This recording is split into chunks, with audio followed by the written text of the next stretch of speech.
السلام علیکم ورحمۃ اللہ۔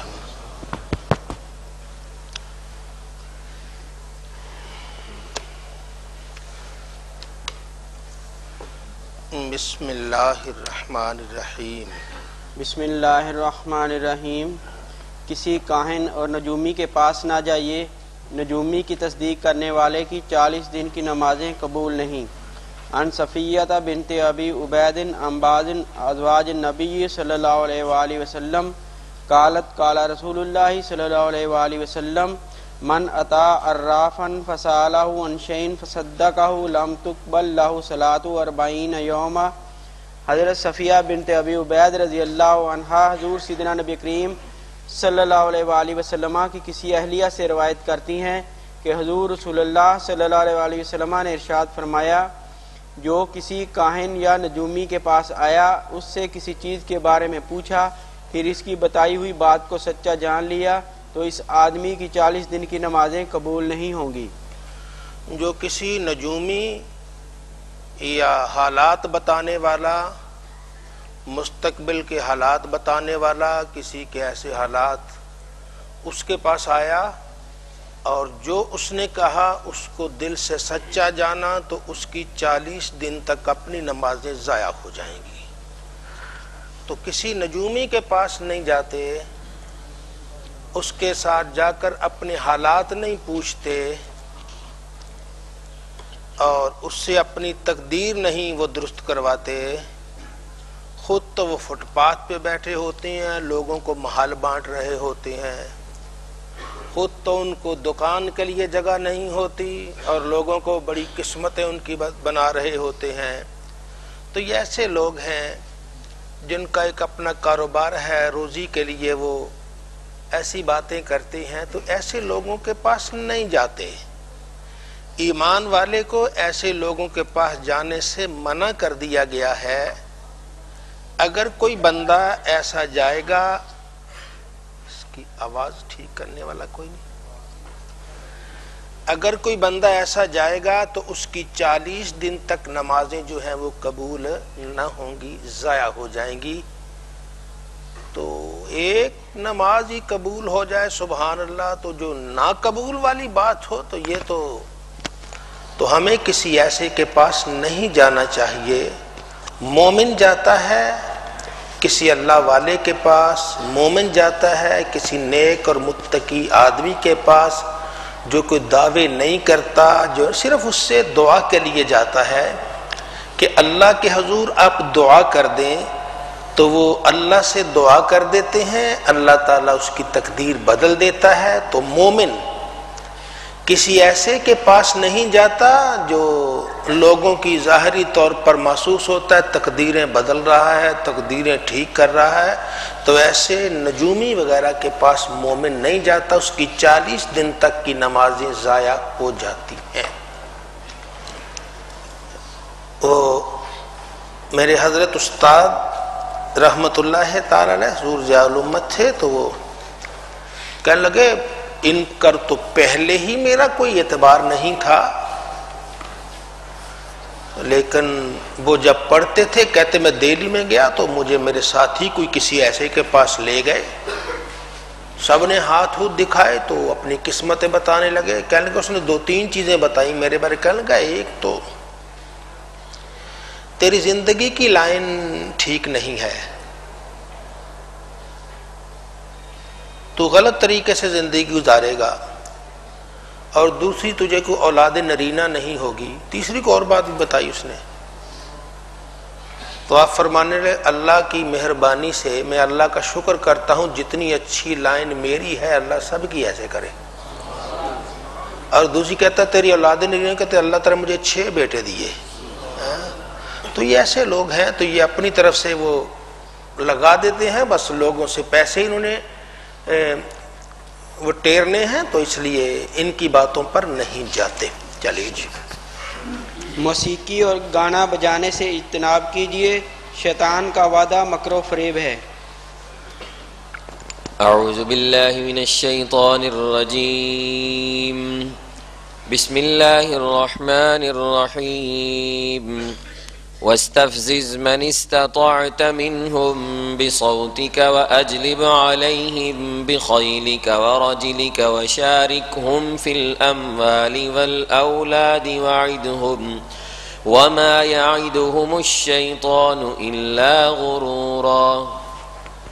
اور گمراہ کرنے کی کوشش کر جن کو تو گمراہ کر سکتا ہے، ان میں سے اپنی آواز کی فصوں کاری سے اور دھاوا بول دے ان پر اپنے گھوڑ سواروں اور پیادہ دستوں کے ساتھ، اور شریک ہو جا ان کے مالوں میں اور اولاد میں، اور ان سے جھوٹے وعدے کرتا رہے، اور وعدہ نہیں کرتا ان سے شیطان مگر مکر و فریب کا.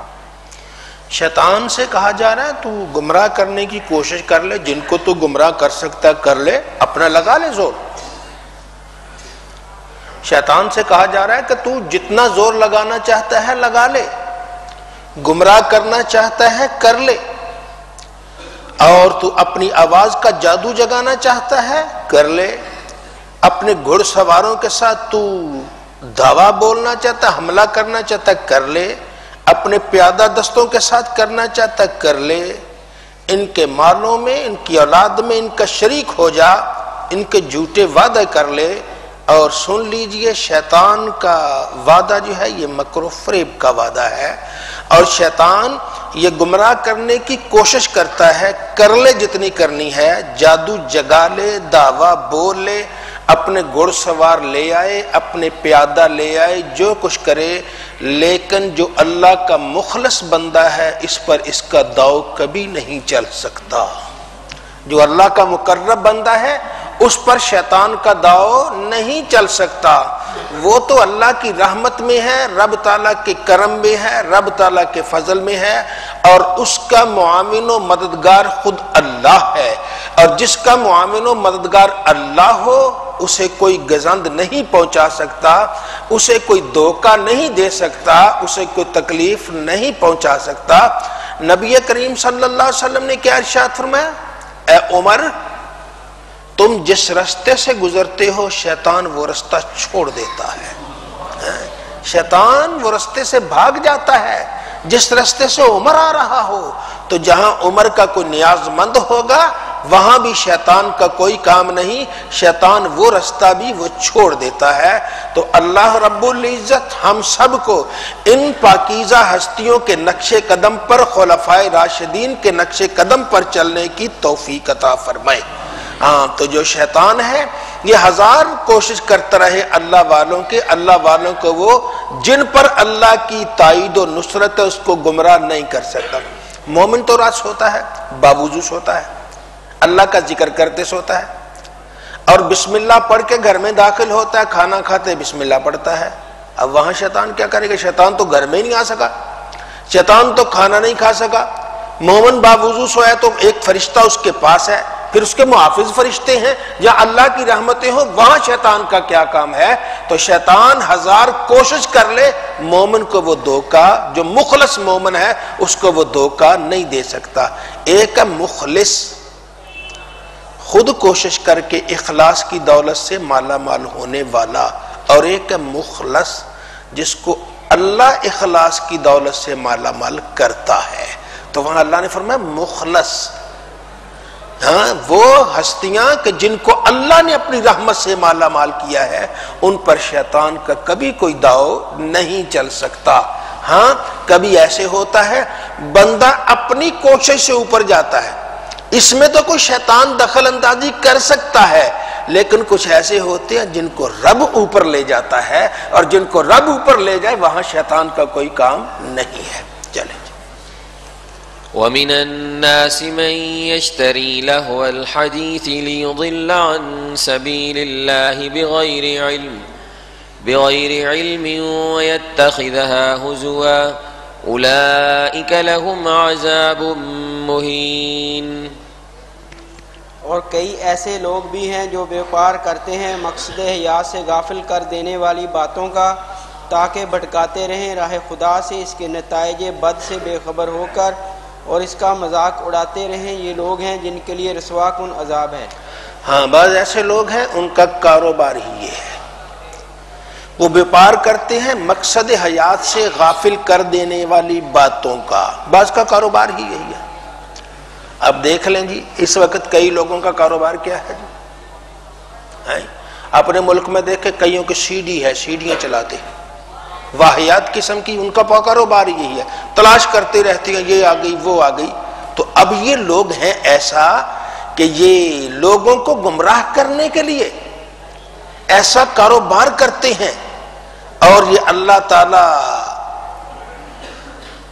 اپنے حفظ و امان میں رکھے تو یہ اس کے نتائج سے، اس کے برے نتائج سے بے خبر محسوس ہوتے ہیں، انہیں پتہ ہی نہیں آگے کیا عذاب ملے گا، کیا درے ملیں گے، کتنی چوٹیں ملیں گی۔ ہاں جو ایک مرتبہ دیکھتا ہے اس پر یہ ہوگا، تو جو روزانہ کا کاروبار ہی یہی ہے اس کا کیا حال ہوگا، انہیں تو اس کی خبر ہی نہیں ہے۔ تو اللہ تعالیٰ ان چیزوں سے ہم سب کو محفوظ فرمائے۔ یہی وہ لوگ ہیں جن کے لیے رسوا کن عذاب ہے، ایسا عذاب جو ذلیل کر دے گا، رسوا کر دے گا۔ تو اہل ایمان ایسی چیزوں کے نزدیک نہیں جاتے، اہل ایمان اللہ رب العزت کو یاد کرتے ہیں اور رب تعالیٰ کی یاد میں مگن رہتے ہیں۔ اب مومن وہ جائز ہے یا نہیں جائز، میں اس کی اب بحث میں نہیں جا رہا۔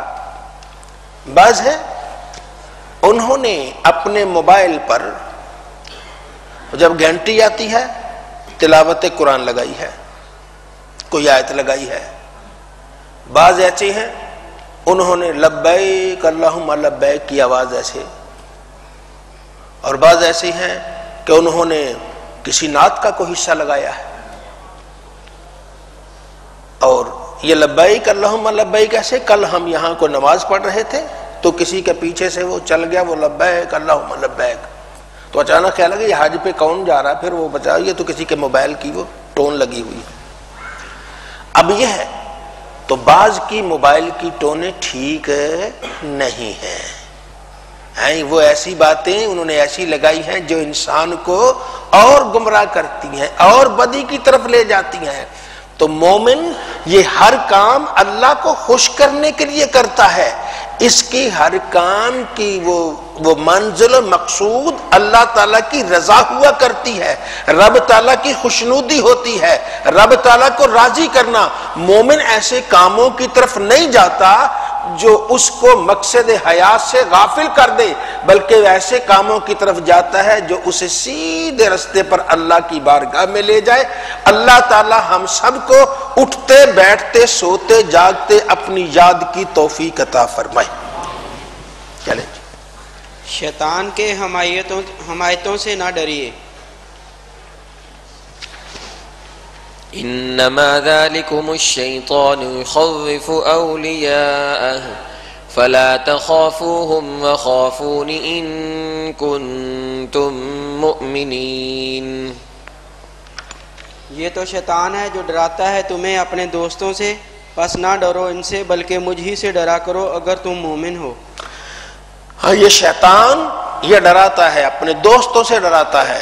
کبھی انسان ہے کام کو کرتا ہے اللہ اللہ کرتا ہے، وہ فلاں سے ڈرتا ہے، فلاں سے کیوں ڈرتا ہے؟ بھی اس کے پاس یہ قوت ہے، بدی کی یہ طاقت ہے۔ اللہ کہتا ہے کسی اور سے ڈرنے کی ضرورت نہیں ہے، تم نیکی کرتے ہو تو ڈٹ جاؤ، تمہارا مددگار کون ہے؟ اللہ ہے۔ یہ کتنی بڑی آیت ہے، ہمیں اللہ تعالیٰ کہتا ہے کیوں ڈرتے ہو ان سے، تمہارا مددگار اللہ ہے، یہ تمہارا کیا چھین سکتا ہے؟ کیا چھینے گا؟ یہ کوئی کسی کو تکلیف دے لے گا، مال چھین لے گا، کوئی اور چلے گا، جان ہی لے لے گا، لیکن اللہ حمایتی ہے۔ اللہ تمہیں کیا دے گا اس کا تم تصور نہیں کر سکتے، اس کا تمہارے خیال نہیں ہے۔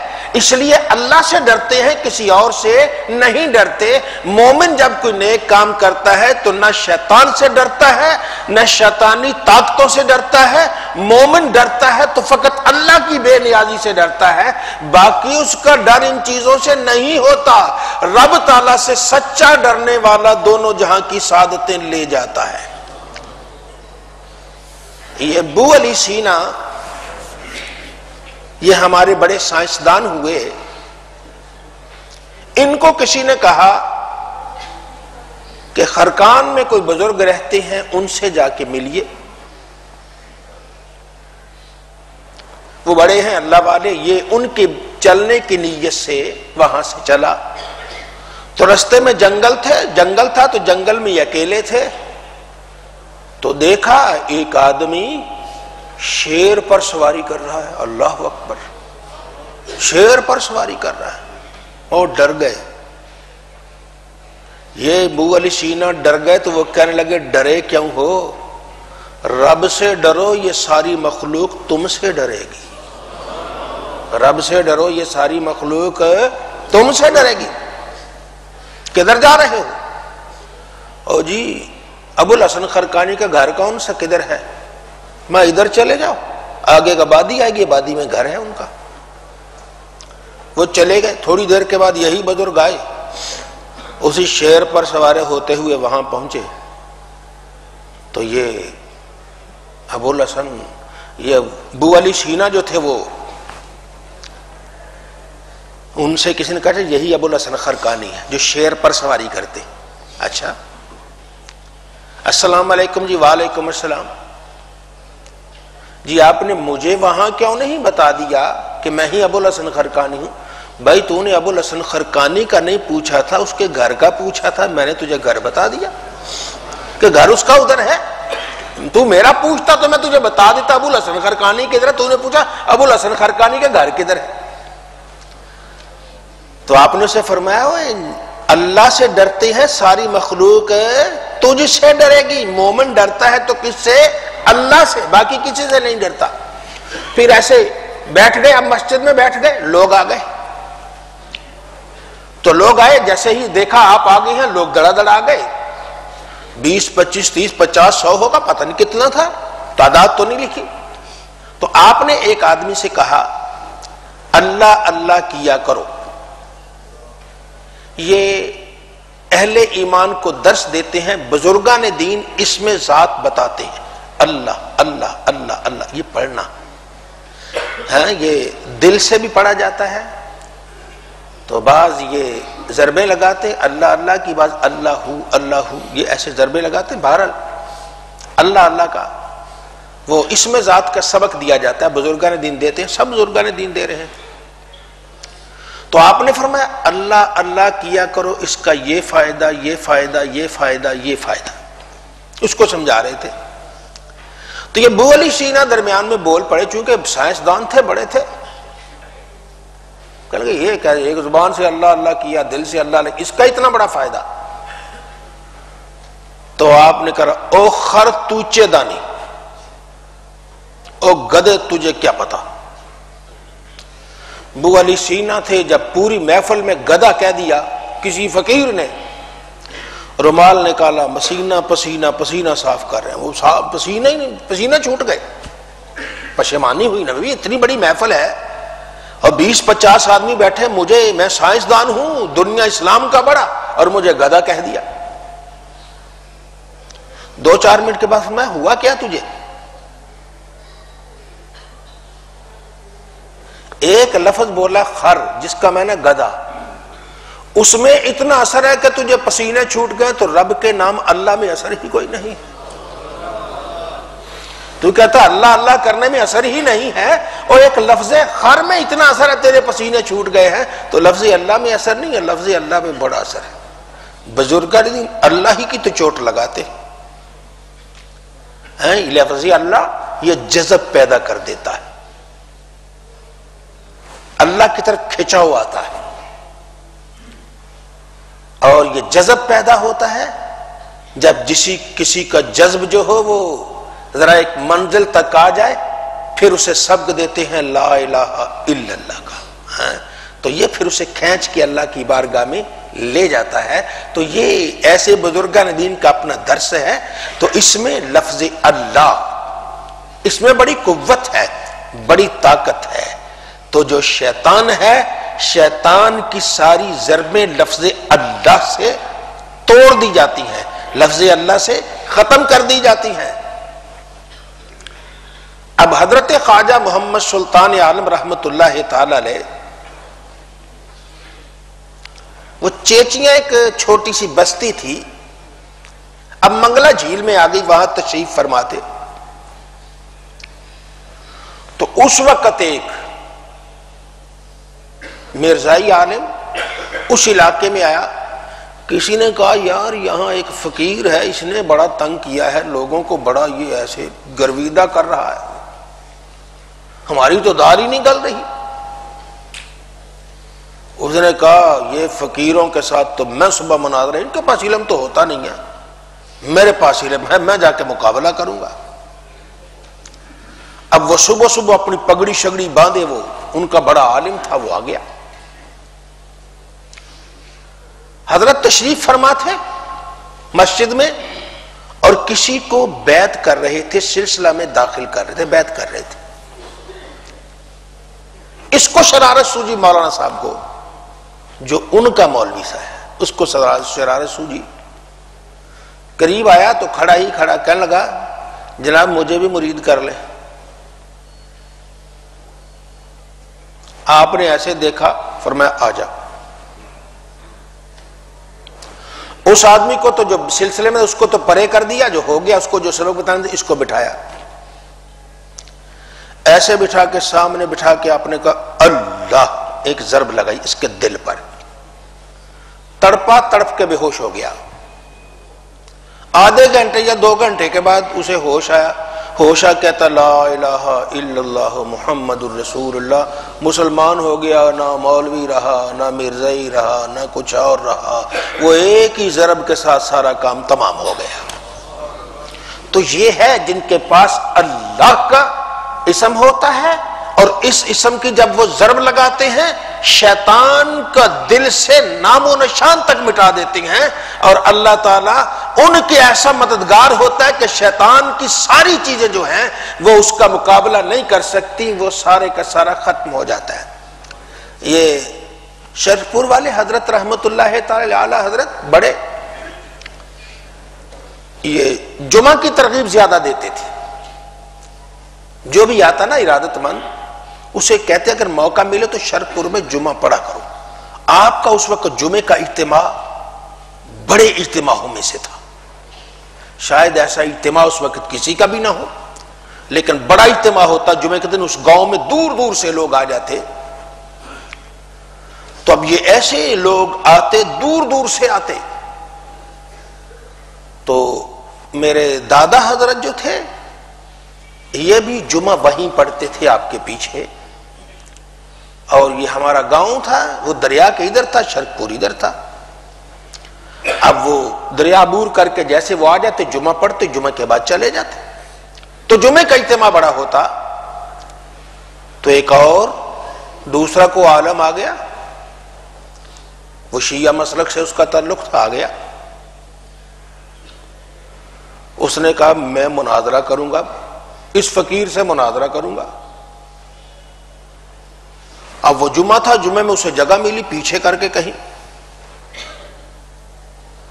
اب حضرت اپنا وہ پنجابی میں بڑی سادی سادی تقریر کر رہے تھے, بیان کر رہے تھے, لوگوں کو دل سمجھا رہے تھے. وہ آگے بیٹھ گیا. تو بیٹھ گئی تو اچانک آپ جلال میں کہتے ہو اب کون ہے مناظرہ کرنے والا, اٹھ. اب وہ پنجابی میں اسے کہا, اب اس کے ساتھی اسے کونیاں مار رہے ہیں, جو حجہ نہیں مارتے, اٹھ. لیکن اس میں ہمت نہیں آ رہی, اٹھو اٹھو. پہلے آپ نے کہا میں فقیر سے آدمی ہوں, لوگ مجھ سے مناظرے کرنے کے لیے آ جاتے ہیں, دور دور سے آ جاتے ہیں, یہ کیا ہے, میں تو سادہ سا آدمی ہوں, مناظرے کسی مولوی سے کرے, میں تو ایسے ہی بہرحال پھر کہتے اوے کیڑا اٹھ. اب اس کو اٹھایا, ساتھیوں نے اٹھا, اب اٹھ کے کھڑا ہو گیا, پگڑی شگڑی باندھی ہوئی ہے. فرمایا اگے آ, ایسے اب اشارہ کیے, آگے آؤ. 1 صف 2 صف 3 صف شاید چلا ہوگا, وہیں وہ گر گیا, بے ہوش ہو گیا. جمعہ پورا پڑا گیا, وہ بے ہوش پڑا ہے. جمعے کے بعد ہوش آتی ہے تو کہتا لا الہ الا اللہ محمد الرسول اللہ. نہ مناظرے رہے, نہ اور کچھ رہا, نہ کچھ اور رہا. تو شیطان جتنا بھی اپنے لاؤ لشکر لے کے آئے گا, جتنا مرضی کوشش کر لے, اللہ والے کی ایک ضرب آتی ہے اس کا سارا کچھ ختم ہو جاتا ہے۔ تو اللہ فرماتا ہے یہ شیطان ہے، شیطان کے حمایتیوں سے نہیں ڈرتے، ڈرتے ہیں تو فقط اللہ سے ڈرتے ہیں، اور اللہ کا بندہ جب اللہ کا نام لے کے ضرب لگاتا ہے تو شیطان کے سارے جال توڑ دیا کرتا ہے، پھر وہاں رحمان اللہ کی رحمتیں جلوہ فروز ہوتی ہیں۔ چلیے شیطان کے حامیوں سے قتال کیجیے۔ الذين آمنوا يقاتلون في سبيل الله والذين كفروا يقاتلون في سبيل الطاغوت فقاتلوا أولياء الشيطان إن كيد الشيطان كان ضعيفا۔ اور جو ایمان لائے ہیں وہ جنگ کرتے ہیں اللہ کی راہ میں، اور جو کافر ہیں وہ جنگ کرتے ہیں طاغوت کی راہ میں، تو اے ایمان والو لڑو شیطان کے حامیوں سے، بے شک شیطان کا فریب کمزور ہے۔ مومن لڑتا ہے تو اللہ کے لیے، اللہ کے راستے میں لڑتا ہے، اور کافر لڑتا ہے تو وہ کس میں؟ طاغوت کے راستے میں، وہ شیطان کو خوش کرنے کے لیے لڑتا ہے۔ مومن کس لیے لڑتا ہے؟ اللہ کو خوش کرنے کے لیے۔ مومن کی ساری طاقتیں، ساری قوتیں صرف اللہ کے لیے، وہ اللہ کی رضا کے لیے اپنا سب کچھ استعمال کرتا ہے۔ تو رب کہتا ہے شیطان کے جو حمایتی ہیں نا ان پر ٹوٹ پڑو، کوشش کرو، ہمت کرو، اگر جنگ ہے تو جنگ میں، اگر نہیں تو یہ اپنا یہ علمی جنگ میں، اعتقاد کے جنگ میں لوگوں کو بتائیے، دین حق کی سچی باتیں بتائیے، سن لیجئے شیطان کا مکر و فریب بڑا کمزور ہے۔ شیطان جال تو بناتا ہے لیکن اللہ والے کی ایک ضرب آتی ہے سارے جال اس کے ختم ہو جاتے ہیں۔ تو مومن اس کی نظر کا کوئی مقابلہ نہیں کر سکتا۔ مومن کو جہاد کرنا ہے، ممبر پر بھی جہاد ہے، لوگوں سے ملتے ہوئے بھی جہاد ہے، قرآن و سنت کی تعلیم بھی جہاد ہے، کسی کو راہ حق بتانا بھی جہاد ہے۔ شیطان پکڑ پکڑ کے جہنم کی طرف لے جاتا ہے، مومن بھی تو کسی کو کہے آجا یہ راہ جنت جا رہا ہے، یہ اللہ کا رستہ جا رہا ہے، تو یہ ایسا ہے۔ تو آئیے مومن بنتے ہیں، اللہ کے رستے پہ میں اپنی جان قربان کرنے کے لیے کوششیں صرف کرتے ہیں اور رب تعالیٰ کے رستے پہ چلتے ہیں۔ رب تعالیٰ کے رستے پہ چلنے والا محروم نہیں رہتا، اس کا مددگار اللہ ہوا کرتا ہے۔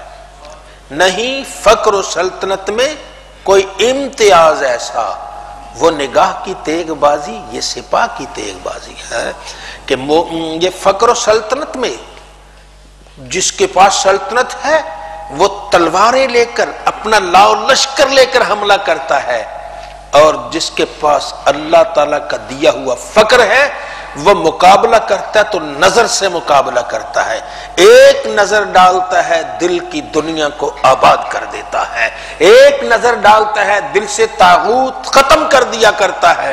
تو مومن کی نظر تو بڑی نظر ہوا کرتی ہے، یہ نظر سے ہی سارے کام کرتا ہے۔ تو آئیے کسی اللہ والے کے دامن سے وابستہ ہو جاتی ہیں، اور اللہ تعالیٰ کے دامن سے وابستہ ہونے والا دونوں جہاں کے انعامات اپنی جھولی میں لے لیتا ہے۔ اللہ والے کے پاس بیٹھنے سے دل کی جو صفائی ہوتی ہے، خود انسان ہزار تسبیح پھیرتا ہے اس کے ساتھ وہ صفائی نہیں ہوتی ہے۔ ہاں ایک ماہر ہوتا ہے اس کی بات اور ہے، ایک اناڑی خود بخود ہی لگا ہے اسے پتہ ہی نہیں ہے، تو جو ماہر ہوگا وہ کر دے گا، اور جو اناڑی ہوگا وہ اس سے کام نہیں ہوتا۔ ہم چاہیں جی وہ کیا پنجابی میں کہتے ہیں تیسی کانڈی لے کے عمارت بنے، ہم سے تو نہیں بنے گی ہے۔ آپ کو وہ لنداسا لے کر ہی کہے جی اس طرح کے دروازے بنائیے، ہم سے مجھ سے تو نہیں بنیں گے۔ یہ دروازے تو جس کا کام ہے اس سے بنیں گے، یہ عمارت جس کا کام ہے اس سے ہر آدمی نہیں کر سکتا ہر کام۔ اسی طرح اللہ والا دلوں کی دنیا کو صاف کرتا ہے، یہ اللہ والا ہی کر سکتا ہے، عام آدمی کے بس کی بات نہیں ہے۔ وہ ہزار کوشش کرتا رہے اس سے وہ نتیجہ نہیں نکلتا ہے جو ایک اللہ والے کی نظر کرم سے نکل جاتا ہے، اور وہ دل کو یوں پاک و صاف کر دیا کرتا ہے کہ دل آئینے کی طرح چمکنا شروع کر دیتا ہے۔ اور پھر جب وہ کہیں جاتا ہے تو کوئی دوسرا پہچان لیتا ہے، ہاں یہ کسی اللہ والے کی محفل سے آیا ہے، کسی اللہ والے کے پاس بیٹھ کر آیا ہے۔ چلیں جی۔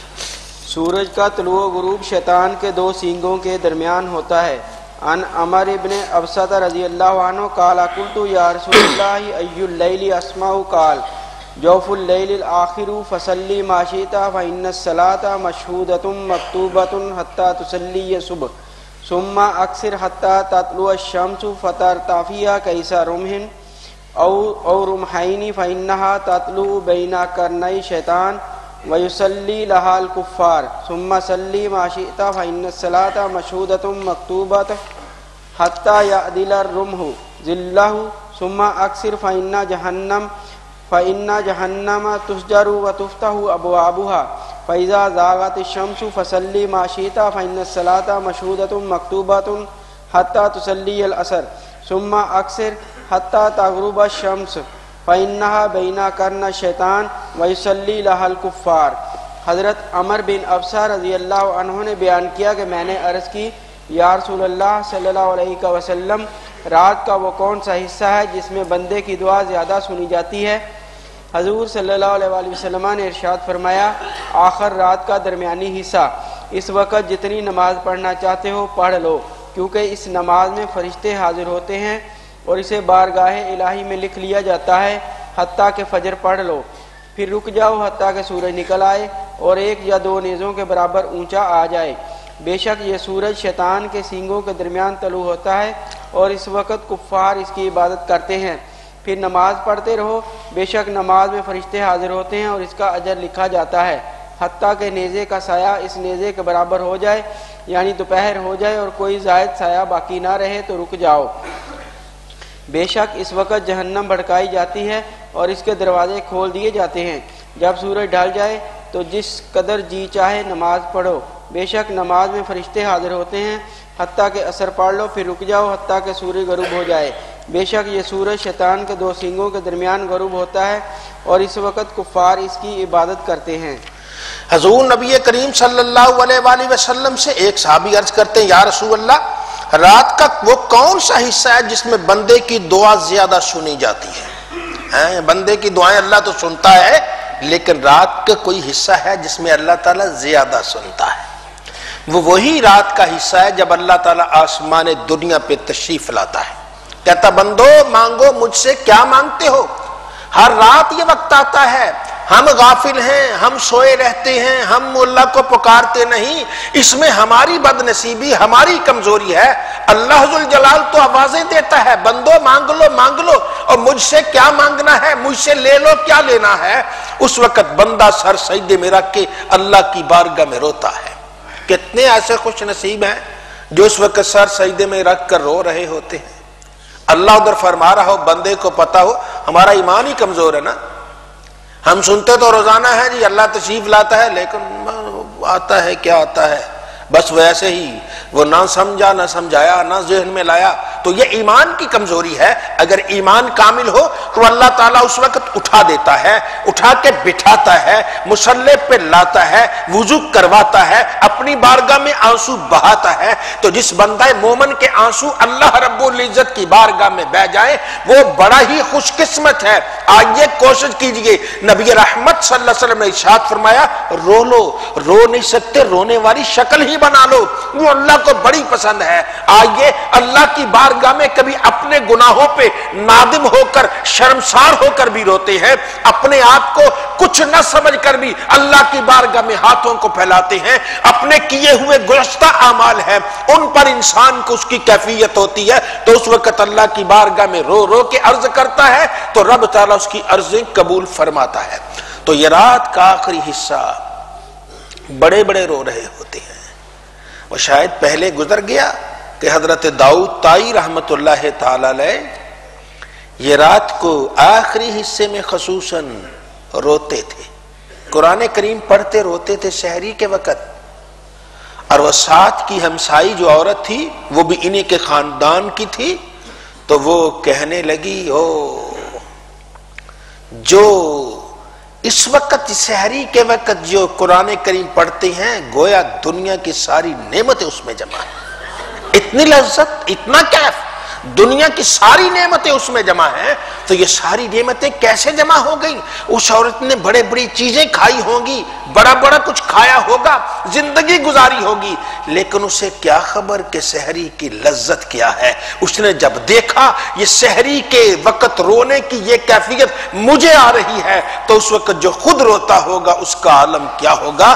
ایسے ہی نہیں روتے، ان کا ایک کیف آتا ہے، ایک لذت آتا ہے، اور اللہ کی بارگاہ میں لگے رہتے ہیں، روتے رہتے ہیں، روزانہ اللہ کی بارگاہ میں دعائیں مانگتے ہیں۔ تو یہ روزانہ دعائیں مانگنے والے صبح اٹھ کر پھر یہ کہتے ہیں ہم گناہگار ہیں، ہم کچھ نہیں ہیں۔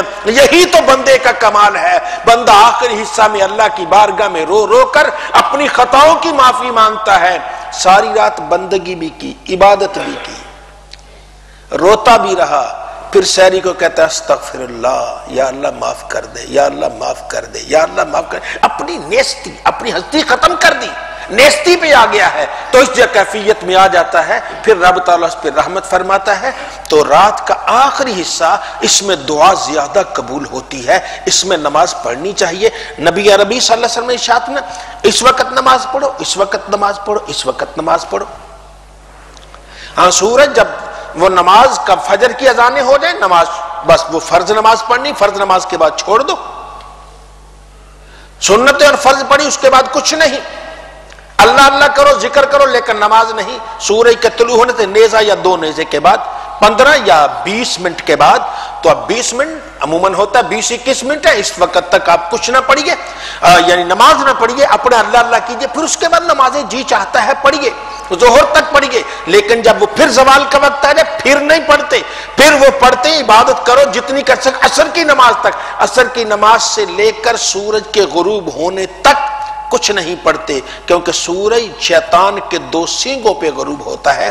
مطلب اللہ ہی بہتر جانتا ہے 2 سینگوں پہ غروب کیا ہونا ہے، اس کا مطلب ہے کہ شیطان کے چیلے اس وقت وہ ہیں، اس کی عبادت کرتے، شیطان کو سجدے کرتے ہیں۔ تو آئیے شیطان کو سجدہ نہیں کرتے، رحمان کو سجدہ کرتے ہیں، اللہ کو سجدہ کرتے ہیں۔